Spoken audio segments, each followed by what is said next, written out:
What happens when the NHS won't fund your treatment, though? Nicky from Dorset has a rare form of lung cancer. The curative treatment isn't funded by the NHS, so she's raising funds for private treatment and joins us today. Hello, Nicky. Hello. Thank you so much for taking the time.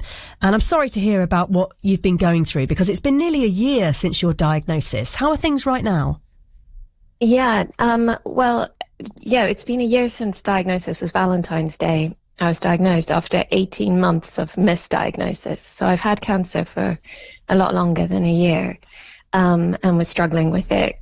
Constant coughing blood, pain, and it was only my asthma nurse that gave me the time and urgently got me the PET CT that got me my diagnosis. But that was after 18 months.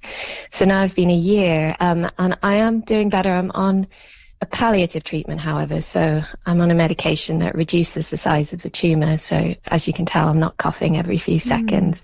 I can breathe, I can walk, which is absolutely amazing. It brings tears to my eyes of gratitude. It's just that it's palliative, so we don't know how long that's for. And the urgent issue is that this type of cancer likes to travel to the brain. So every day I wake up and I'm like, it's a new day, I'm alive. And that's like amazing. Gosh, Nicky, I mean, what a thing to be going through. And then to know that there is a curative treatment, but it's just not funded by the NHS. Yes. What's it like when you're at the other end of that conversation? Well, I wasn't told there was a curative route, because my NHS oncologist is only able to say what is funded.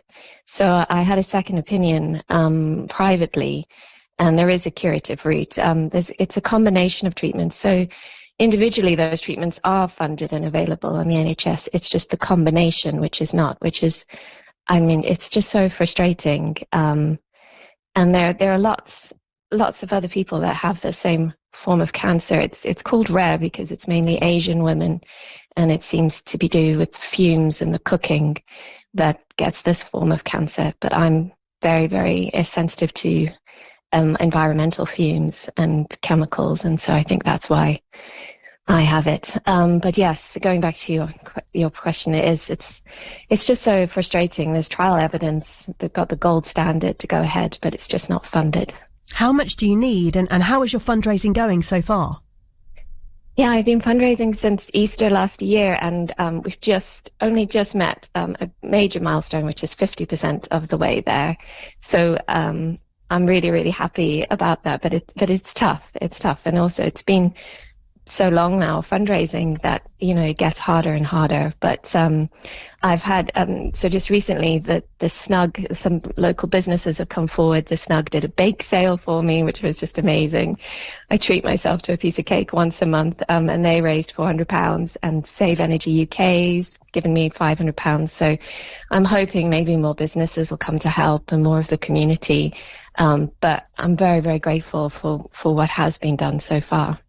Well, I'm sure a lot of people in the community will know you from the work that you've done with dogs, because Nicky's a dog behaviourist, and you set up a dog food bank, didn't you, during COVID? Yes. Have you found that people that you've helped in the past are now stepping up to help you? Yes, that's exactly it. So we have 12 pet food banks across Dorset, but I've always helped people. So I've always given free advice and just helped people along the way. I run a large dog-friendly Dorset group, and now people are helping me back, and it's incredible. But there are so many kind-hearted people out there that really do care, and yeah, it's been wonderful. Well, the government's announced today this 10-year plan to improve diagnosis and treatment. What one thing would you really like those who make decisions to consider, knowing what it's like to live with cancer? I think to live with cancer, a combination of treatments, curative treatments, are essential, and I just don't think that's being looked at. But also, if mine was caught over 2 years ago when it really I would have expected to have been. I think that, that diagnosis process. But, my GP, to be fair to him, I'm a young woman, I don't smoke. And he said, I could refer you, but for a CT scan, but it takes 6 to 12 months. So, they're just not, they haven't really got the channels. The NHS is really struggling. I was under the misperception that they would be able to help me.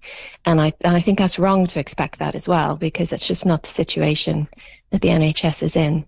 And when you speak to the doctors, they're all struggling. Nicky, thank you for giving us an update on how you're doing. Let's definitely stay in touch if that's okay with you. I'm delighted that today is a good day, and I hope tomorrow is the same and many, many more days to come.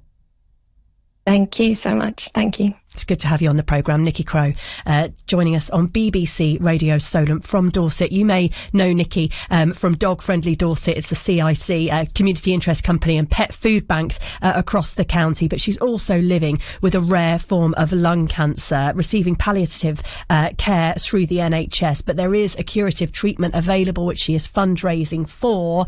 And you can find out more about that online. Just have a look for Nicky at Dog Friendly Dorset or dorsetdogs.com/fundraiser.